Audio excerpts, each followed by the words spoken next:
Huh. Schematics for a pinball machine, futurism themed. Hello. Empathy and hand-eye. Pinball maker's coat.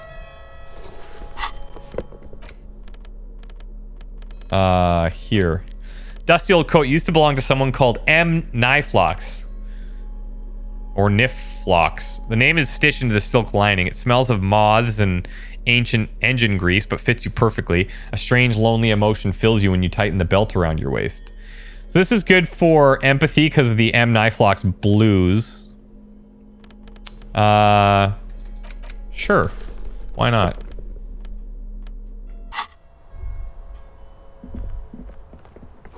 Pinball machine has been taken apart and gutted. So this is where they brought faulty pinball machines to fix up a long time ago. Everything is covered with dust now. Lieutenant looks around the dusty, crowded room, inspecting the tools on the shelf. Yeah, it looks like they gave up on fixing the pinball machines at some point. 20 years ago, 15 maybe, before pinball went out of vogue. Yeah, it used to be a pinball workshop. Looks like it. I'm guessing Martinez North 22 used to be a pinball arcade before it became the hostel. There are machines left over. He taps his foot. A creak, some dust falls off the shelf. Huh. Downstairs in the hall next to the main door, one of them even works. I've seen it. One of the Hardies bang away at it. Remember the dice maker? Then that means, well, Whirling and Rags was once the East Delta Pinball Arcade. This is all left over from that. Yes, as the novelty dice maker said. He makes a note in his notebook. This has absolutely nothing to do with the case, I'm sure, but I do like a nice little connection. But then it went bankrupt. Your skin crawls from making the connection. Could this mean that Whirling Rags actually is part of the doomed commercial area? If that's true, then our cafeteria manager is not going to like it. We should tell him what we found here, omitting that suspicion. All right. He does not appear to be the kind of man who likes his establishment to be part of neighborhood ghost story about bankruptcy. Stupid superstition, but still, it would be interesting to see what the cafeteria manages to think. Yeah, maybe we piss him off. It's not a ghost story, it's a curse. And Gart ought to be made knowledgeable so we can perform counter spells. All right. I agree. Hey, footprints. Is that what this is? Footprints in the dust. You clearly see footprints in the downy carpet of dust covering the workshop floor. Jackpot. These, unlike everything else here, are new. Yeah, someone's been here within the last week or two. 3 weeks maximum from the dust coverage. It could easily have been 1 week too, you know, officer? This is good, he likes it. That's a little smile there in the dark of the workshop. Hello. Explore the whirling secret passages. The blue door was a mega investigation after all. It has now converged with our main investigation, which I would say is quite large. Okay, but what does it exactly mean, Kim? It means someone snuck through there, what seems like a secret route leading to the roof from where you can shoot our victim. This is significant, right? Because if she's in here, someone could sneak through here, get onto the roof without her knowing, because the only access point is this locked door and her room. So the killer comes up through here, shoots through the thing, kills the guy. These prints, officer, could be the prints of our killer, and if not, at least they're a good argument for this Ruby doing it, to present to Titus. Let's have a closer look here, though. Large print, most likely made by Boots. The size is hard to determine. Sole could be bigger than Vamp. Soles have left a pattern, uniform horizontal lines. Shoe size 41, 42, maybe 43. Could be a large-footed woman or a small to average-footed man. This is unfortunately the worst, most vague shoe size there is. Yeah, true. This print doesn't look like the odd-soled print we found at the hanging, though, Kim. He inspects the tracks closer. The size looks about the same, actually. They're not the same shoe, but they could be the same person. I wouldn't rule out Ruby coming here yet. This isn't an argument against her. People change shoes, you know, but it's not an argument for her either.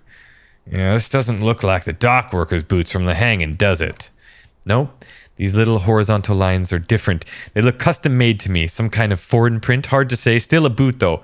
Could be mercenary boots. Those guys would be foreign, right? It's possible. So we have, in my mind, a couple of leads. We have this Ruby, who we can't find. The other mercenary, for whatever reason, I don't know, it could be. They have the military training. They could take the shot. They'd be accurate. They'd be wearing different shoes. So anyway, let's get up now. Everything around you is quiet. The prints crisscross the workshop floor. And what do we have here? Tiny hole in the wall. You see a peephole. You can almost see the shape of a man and woman writhing inside, bathed in drug sweat and dirty linens. Bottles lie around. Holy shit, Kim. I think I can see into Klaus's bedroom from here. He leans closer to inspect the peephole. You can barely see, though. Better not jump to sensationalist conclusions here. The footprints on the floor, however, definitely suspicious. Boring footprints. I want to jump to sensationalist conclusions. What were those people doing in there? You lean closer to the peephole instinctively. I bet they're doing something quite unnatural, sensationally unnatural. Maybe it's relevant. Maybe it's not.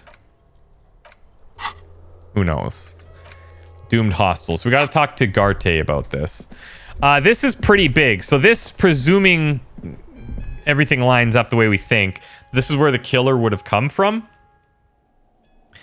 And because I didn't really think about it at the time, but either somebody was invited up there and killed them, but then she would know about that unless she forgot because she was super drugged up. Or most likely somebody went through there. And those footprints are fresh within the last little while. So that's the more obvious story, I'd say. Can I help you? Yeah, I saw a thing at the Whirling. Hold on. Hey, what if I told you I got into the back room behind the blue steel door, Garte? Okay, well, I did hear you make noise back there, so good for you. Aren't you gonna ask me what's back there? Okay, what is back there? Well, it's a pinball workshop, okay? Ha, I knew it. I've always been wondered what these machines by the door came from, and they told me there was some kind of pinball thing here, too. I knew it. Was there anything else back there in working order, I mean? Why? You want to play a game? Because I might be up. No, I was just wondering. He appears to be making a calculation in his head. If you found pinball machines there... He was wondering about something business-related, about how much money he could make off one. You're thinking to turn this place back into a pinball arcade, aren't you? He scowls. No, but we could diversify the entertainment options. Seeing as you've opened the back door there, the machine we have in the corner now is broken. It wouldn't hurt to get a little life in here other than the hellish karaoke machine. That one's always causing trouble. Yeah, those numbers he's adding up must be making good sense to him now. Sounds like he cares about the place. He's not going to be overjoyed to hear this has been part of the Doom commercial area. He should still know. You have to be forewarned about these things. Yeah, another thing there, Garcia. I have to warn you. I may have discovered that Whirling is part of the Doom commercial area. What? Why would you say that? We're at a completely different address from that whole thing. He knows of the doomed commercial area and its address. He's thought about this. Aha, so you do know of the curse. Everyone knows of it. The Whirling is listed as the intercom outside as one of the businesses in Building B. You should get your wiring fixed. I tried to call you and couldn't reach you. I've been working here for a long time, and that intercom has never been used by the Whirling. Well, hold on. Not once? Isn't that already a sign of decline? It's a sign of the Whirling and Regs not being part of the doomed commercial area. If anything, we're revitalizing the neighborhood. Relax, Mr. Garte. I'm sure there is no doom. He simply wants to share his discoveries with you. East Delta Pinball, which failed. Though perhaps the Whirling will escape the curse. It's only a matter of time. Well, I can be positive. Yeah, the Whirling was once the East Delta Pinball Arcade, which failed. Though perhaps the Whirling will escape the curse. And does this look like part of the Doom commercial area? He makes a sweeping gesture. This pre-revolutionary tile work, these high ceilings, the nice rooms, well, most of the rooms. For 14 years, man, that's how long I've worked here. I've kept this place up through hail and through sleet. Fuck me if I'm some Doom ghost. He steadies his voice. He's done a fine job too, though he's spoken of the place dismissively before. The hostel's actually very important to him. Oh, right. So, what about the other cafeterias you manage? What about them? One is the basement dive frequented by chain-smoking communists. I can't tell you how sick I am of Kraz Mazov and Ignis Nielsen and those old ghosts. He's hesitating. Not sure if he should share this information with you. Encourage him. Oh, what about the others? The other is a kebab cart. It's very successful in its way, but it's nothing like the Whirling. So you really care about the Whirling, huh? Yeah, it's slowly growing on me again. It's beautiful in its own way, especially for this neighborhood. I've been trying to convince to keep it that way, even if it's part of the damn doomed commercial area. So you finally admit it. Yes, your police skills have delivered. I am sure you'll get a commendation, maybe even a promotion. Who named it the Whirling Rags? Well, it sure was. Hell, it wasn't the real estate company. It was you? You look surprised, what? It's a great name, I know. Cafeteria managers come with great names too. It's from a song. What song? Hail, Holy Queen by the Etineers. Hail, Holy Queen of the Sea, he quotes. You're whirling in rags, you're vast and you're sad. Yeah, good pick. Who owns the place? Some real estate management company. They never come around here, just collect the money from afar. Honestly, I think some money laundering might be involved. Well, good luck to you then with the place. Luck has got nothing to do with it. He looks to where the hidden room is. I need to think about where I'm going to place those pinballs. I have a feeling they're going to help. Against the doom, it's implied. So tell me, do you have anything else? Yeah. Why can't I go in the kitchen? Because I've already been in there. You a cook now? That doesn't matter. We don't need to know that. Kitchen's closed till 1. Well, there is a peephole in the wall. What wall? Upstairs in a secret back room, right next to the Kloster's bedroom. I found it when I found the pinball machines. We'll have it fixed at once. Thank you for letting me know. I assure you, the Whirling does not abide spying on its guests. What a shame to fix such a good people. Can you, maybe keep the hole there? What if there's some Hardie staying in that room? Absolutely not. That would be idiotic. I have no idea why you're even saying that right now. In your defense, neither do I. All right, you've been notified. Thank you. I'll patch it up personally. Was there anything else? Well, I know who ruined your phone line as well. It was Kloster. Why? He stopped himself. No, fuck it. I don't want to know. I don't want to know why these degenerates do what they do. I thought we had one good guest in the building. He really doesn't like it being Kloster. Huh. Why? I bet you didn't want it to be her. What's that supposed to mean? Fuck you, buddy. She's not my taste. Good thing she pays for her stuff on time. I'll forward her the bill and be done with it. Now, was there anything else? I have like 4,000 coasters to stack, and then I need to wash dishes because it turns out I have to do that too now. No, I'm good. Thanks. See ya. Dick bag. All right. Well. Secret passages. Checked. Now, if we go back to him, that should actually help. Based on the journal entry that we saw. Where is it? Make Titus give this guy up, or this girl up. Fully explored the Whirling? Yes. Analyze the site of the murder? Yes. Truly and thoroughly interrogated Klaus? I think so. All right. Let's go in. Wait. What are we wearing? Physical instrument, logic versus drama. Yeah, I think logic. Conceptualization. Endurance, esprit de corps, conceptualization. Empathy, I think, is fine. Half-light. Let's maybe take the half-light buff. Reaction and hand-eye over authority. I think we could keep authority.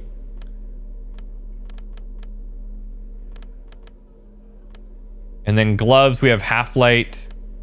Yeah, let's stick with this, see what happens. I know I've got some points. I'm kind of just sitting on them to maybe unlock checks or try these things, so. It's you again. What is it? Listen, I talked to Joyce. The merc you hanged, his friends are coming for you. Yeah? By friends, you mean his squad mates from Crenel? Wouldn't want to beat up his grandma. Some snickering in the room. Some of the men put their beers down. Nervous snickering. There's a rush of adrenaline present.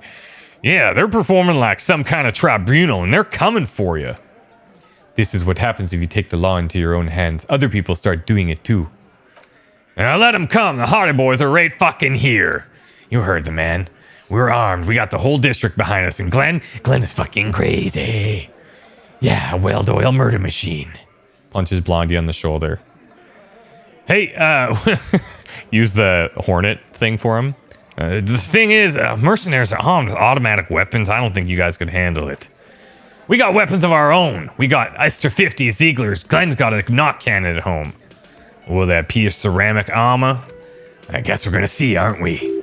That was an unsure phrasing. See what? That they don't? Yeah, like you've been up against ceramic armor. Well, I'm wearing some. Takes a sip of beer to bide his time, then tries to get the last word in. You haven't even seen the whole suit, right? I've seen the whole fucking thing, and it didn't make him immortal. That's fair. But to be fair, this Cornell is bad news. You know this, right? Pff, so are the local gangs, the fucking Barmy Army and the Madre scum. You've been out there, seen any around? Yeah, where are they now, huh? Sent back to Madre in the airtight cargo crate. These people are trained military professionals, special forces, you said. They're not the gang or a Barmy Army. No, they're not. They're uncoordinated and drunk. Don't forget, we're listening in on their communications. This shit is way apart. Joyce said they've gone rogue, though. Nobody's controlling them. Big fucking surprise. They hire psycho scum armed to the teeth, let them loose in the city. What do you think is going to happen? He's really prepped himself up for this. He has to keep his fear in check. All right. What do you mean, okay? I mean, well...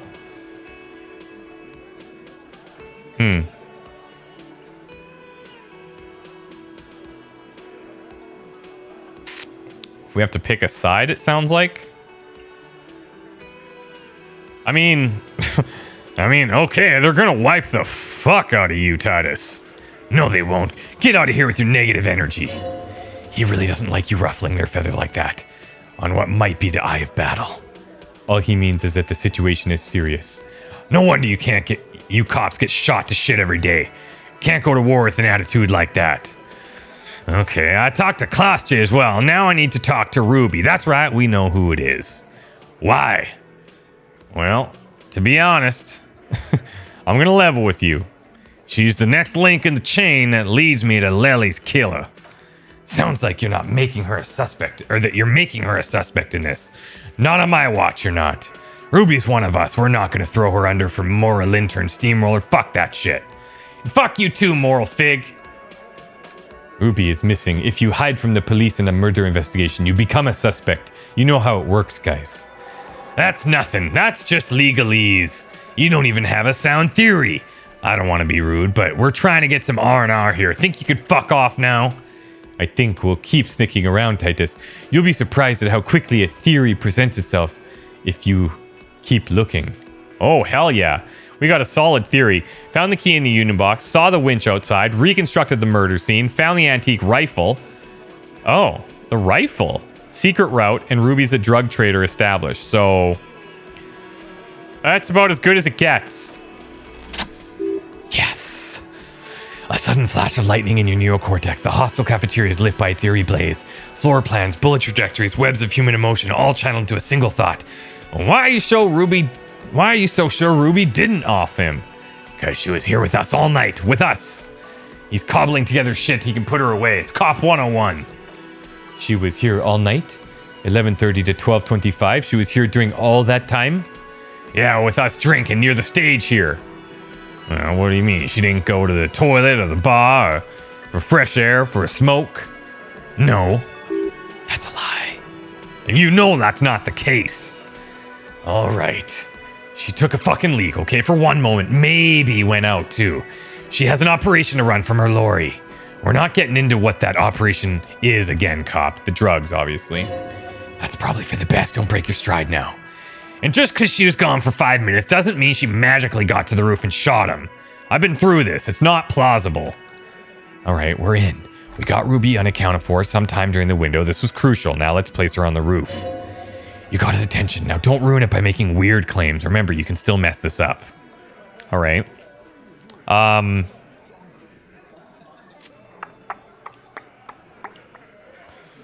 winch out back seems weird.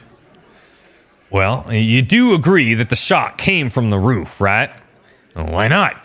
You can't draw a straight line into Klaasje's window from any of the other surrounding buildings, not from what I know about Martinez. Maybe from the coast, but like I said, I've been too busy dealing with you idiots, so no. I don't think it was a sniper. It was a close-up. Yeah, well, there's a 72% chance that the bullet came from the roof. 72%? There's a percentage and all. Where'd you get it from? Your guys in the lab? Definitely lie. The truth is not credible. We got it from a voice in our head. Yes, we have a ballistics. We have ballistics lab in Caron. We consult on cases like this. Yes. Wouldn't hurt to have one of those in Martinez, you know. Still, all the labs in the world won't won't put her on that roof. How did she get there? Well, there's a secret route in the kitchen that leads straight to the roof, Titus. How? Through what looks like an abandoned pinball workshop. People say there was a pinball arcade here some time before the hostel. What was it called, Theo? East Delta Pinball Arcade. Old man coughs. Weird place. Went bankrupt. Weird how? You're wearing the pinball maker's coat. Oh yeah, shit. What do you mean weird, Theo? It was run by a fella called Knifelock something who wore a yellow dust coat, like the one you have on right now. He squints at you. Weird guy. Never liked him. Okay, but how'd she get up? There's no room for a staircase in this building, or an elevator for that matter. Well, the elevator is outside the building. It's an old dumbwaiter used for moving pinball machines up and down from the workshop. So is that what that thing on the building does? That lift thing? It's controlling the elevator, maybe? I'm not sure. Yeah, good one. Good one, Kim. Thank you. Lieutenant is glad he got the floor plan right there. From there, a door leads straight out to the roof, and you can just step outside. Ruby could have gone up, shot him, come down, all under 7 minutes. That's quite the theory. We need to have a look at that secret passage, boys. I'm on it, boss. Right when the law clears, me and Angus are going up there. It's a dumbwaiter, not an industrial lift. How about I go instead? Shush now. You got something else to back this route up? How firm is this? Well, have we firmly established Ruby could have had access to the roof where the man was shot? Firmly? Firmly doesn't go well with could have. There's a route to the roof. Me and the boys need to check it out. That's what we've established. So we're basically trying to convince these guys that this is the most logical case, which all signs that we have, it is the most logical. But a route does not put the bullet in the head. A gun does that, and Ruby doesn't carry one. Phase 2, murder weapon. Get a gun in her hand. If not that, then at least a shadow of a doubt in the shape of a gun. Just don't contradict yourself. If it doesn't sound like Ruby did it, maybe keep it to yourself. Okay. Already, yeah, smuggling drugs and guns typically can go hand in hand. We could show the antique rifle. That's also a thing. And the local pawn shop sold my lost gun to a woman. If it was her, that would be bad for us because the ballistics would show that it was our gun too. So could be leading down that route. Well, here's an antique rifle I just found. There's weapons like this lying everywhere. That looks like antique, a Belmagrove. Takes the gun, inspects it. It's inoperable. Where'd you get it? Well, there's a cellar under the bookshop, but it was hidden there with others just like it. 20, maybe 30 rifles, Titus. Also broken, but still, there were too many, and there must have been other caches, too. God damn it, we need to close that dump down for good. Okay, I see your point. There are guns lying around. Damn it, I thought we'd found all the old spots. Why was this still there? We just missed one. Ruby doesn't know this place, boss. It's just these cops digging shit up. Well, I also heard the local pawn shop sold my last gun to a woman. Maybe it was her. You lost a gun? Blonde man is taken aback, not even laughing. What an idiot. Big man leans in closer. Tell me, did you lose it before the murder? Well, yeah, I did. No, you didn't. No, you didn't. Oh, okay. And Ruby didn't use your lost gun to kill him. Stop thinking about your lost gun, damn it, you'll get a heart attack. Okay.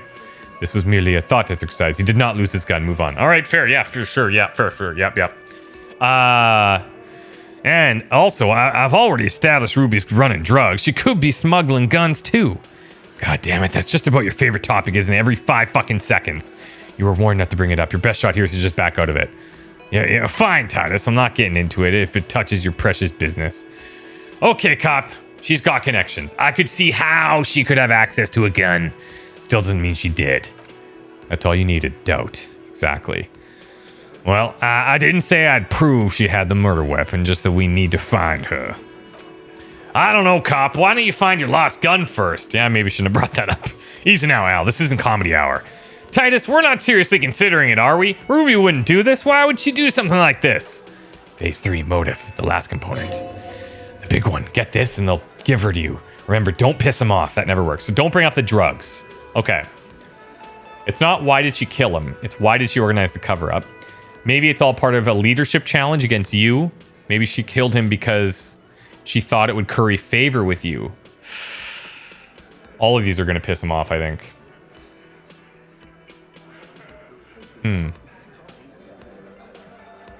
Or we could tell him, like, we're not looking for why she killed him. We're looking for why she tried to cover it up.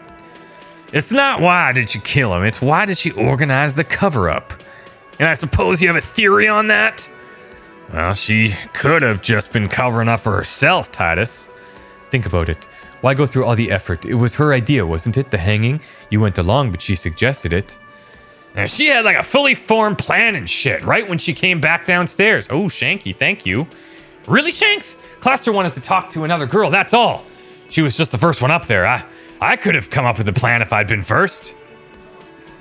Cluster wanted to talk to another girl. Okay, so that's why she went up there. That was the excuse for why she went up there, maybe. Time for a logics demonstration. Okay. Eugene, let's assume you killed him, okay? He scoffs. Think you kill him, get up there, shoot him, get down. Would you prefer to go on trial with your friends as part of a lynch mob or alone for committing a murder? Man is silent. If she used to cover her own shit up, well, if she used us to cover her own shit up, that's a serious violation of the Hardie code, boss. Which is why she didn't. She would never do that. Why aren't more of you defending her? This is fucking stupid, Titus. Glenn. I thought the same thing when she skipped town and left us in this shit. Ooh, so he didn't rule her out completely. And she skipped town, this is good. Well, Titus, maybe it's all, maybe she killed him because she thought it would curry favor with you. You had expressed on occasion your dislike of the mercenaries present in Martinez, right? Whack someone in my district? That doesn't curry much favor with Titus Hardie. She has to know that. He rubs his chin and looks out the window. It's the kind of chin-rubbing men often leaders do when they think of punishment. Well, maybe it's all part of a leadership challenge against you, Titus. There's no fucking leadership challenge. Flash of rage, he calms himself. Just when I think you were taking this shit seriously, cop, you put your head in your ass. Man, now you're just throwing shit against the wall to see if it sticks. Okay, we've ruled out the infighting. That's how this works, by exclusion. Remember, all we need to do is rule Ruby out too. That's all this is. There's a bit of truth in there for Titus to react so brashly, so he does not like his authority questioned. Titus, you have to see it. Things don't add up. We need to talk to her. He looks around the room. The old man in the corner nods. See? Theo's the ringleader here. A very small nod and a trickle of tobacco spit on his lip. This is the only opinion he cares for. Yeah, I see it. There's one more thing I've been wondering about. Ever since you asked me where she is, add it to your list of suspicions if you want. I don't know. He smiles a peculiar smile. I don't know where she went. She just up and left. Got real scared too. Wouldn't tell me where. However hard I asked. Want to know why? Well, yeah, why? She was afraid I would tell you. Maybe she was right, but now I probably would. She knew there'd be evidence on her, and she knew we'd find it. This is typical suspect behavior. Why fleeing is always incriminatory. Hello. Perhaps. He looks out the window again. Ask her if you find her. It won't be easy, though. She made sure of that. All right, well, when did she leave, Titus? Friday afternoon when you first arrived. I got word the RCM was in town. She came in to see me, told me she was leaving. That's when we had our little conversation. What was she scared of? Told you. Me, like, personally? Yes. Okay. Yes, you. The cop with the sideburns and the disco clothes. Interesting. Okay.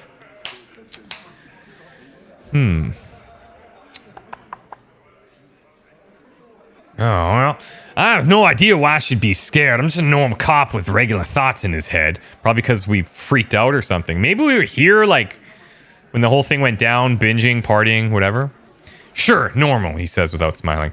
You know, when I first saw you limping here, I thought it was paranoid. She was paranoid, but we're sniffing her own supply. But now I'm not so sure. Hey, what else did Ruby tell you about me? Breakthrough imminent in the fair weather. She said you have a funny taste in clothes, and that you won't stop. Won't stop? Until you have something on her. She said she's heard of you from Jamrock. that you're a human can opener, that you play suspects against one each other. Open them up like cans. Fucking hell, Titus. Did he just open Angus up like a can? Yes, he did. Now, we can whine about it, whack him, or we can go on with our lives. I'm having a go on with our lives kind of day, Al. How about you? It's not an actual question. He just nods. Is that true, Kim? Am I a can opener? You are, insistent. Anything else? Anything? Yeah, there was something else. She wouldn't tell me, though. I could see she wanted to. It was burning on her lips. This cop, Titus, this cop, she was too scared. Scared. You should be, too. A strange fear creeps over you. A metallic taste in your mouth. Change the subject. Okay, well, do you have any clues on where Ruby went? She's not far. We know that. She didn't take her lorry, so she's on foot. Good fucking luck, man. She knows this place like the back of her hand. You'll never find her. Yeah, Al, and we won't either. She's not really a Hardie candidate anymore, is she? She's not, Glenn. Well, have you guys tried to look for her at all? A little on the coast. Where have you looked for her? More precisely. More precisely on the coast, past the water lock. She's not there, so I'm thinking she's there. Oh, she's not here, so I'm thinking she's there. Okay. Now, where on the coast do you recommend I start looking? Sure, there are some shithouses there. A cinder block town. The finisher folk there refuse to unionize, so that's one place we haven't looked. Ask about Ruby in the village. I hear they have a shack where junkies sometimes crash. Time for you to step up. We will start there. Lieutenant takes a quick note. One more question. What does Ruby look like? She looks, boyish. Red hair, dyed, looks like a lorryman. Do you happen to know what she's doing with the Ulan frequencies? What now? I've no idea, boys. She said she's building a pale emitter. What? We were talking about radio equipment. She says she's doing Ulan frequencies in a pale something. I don't know more. This guy barely understands what he's talking about. There you have it, pale something. All right, it's not much, but it'll do. It'll have to. He puts his hand out. Yeah, okay, fine, shake it. His grip is firm and reassuring, like holding a piece of unpolished granite. You know, I don't usually do this. You measure things, but... I keep getting these hiccups when I do this guy's voice. I think I'm, like, not getting enough air. You said it would be nice to have a ballistics lab. You could use ours. Nah, we're good. Sorry. Why not? You could turn this thing into an actual police force. He extends his hand. Afraid you would actually have to follow the law? Rich boy law is a sham. It only works for the Wild Pines lady. So keep your lab and watch your ass out there. The Ghost is especially dangerous place for lawmen, especially Mr. Can Opener here. It's not a threat, it's a warning. All right. Thought complete on the fair weather. Okay, extra hand-eye coordination against enemies in FT armor. Oh, interesting. Maybe a bit of foreshadowing. Remember that weakness you were looking for in the ceramic armor? Like, maybe it can only stop small, fast projectiles, but a large, slow-moving pry bar would shatter it? Or if I run an electrical current through it, maybe it will melt? Or, personal favorite, frequency something radio weapon. None of that would work. You need to shoot the part of the enemy that doesn't have Fairweather T500 on it, because the armor itself is invulnerable. Good news is, so are the armor pieces on you. Okay. So if we can get those and wear them, assuming that makes us pretty safe, we're one more skill point away, actually. We have like 2 skill points that we're sitting on right now. We're gonna get a third straight away here. Visual calculus. This one seems so cool. Like, we go into the crime scene, we basically just figure it out, right? Let's level this up. And we'll save the others. So now we need to cross. I mean, we could talk to the scab leader about tattoos. We could do the thing for the wall before we leave. But I want to get across there. It's 10:20. Some time has passed. I definitely want to just make sure that we get as much time on that other side of the island as we can.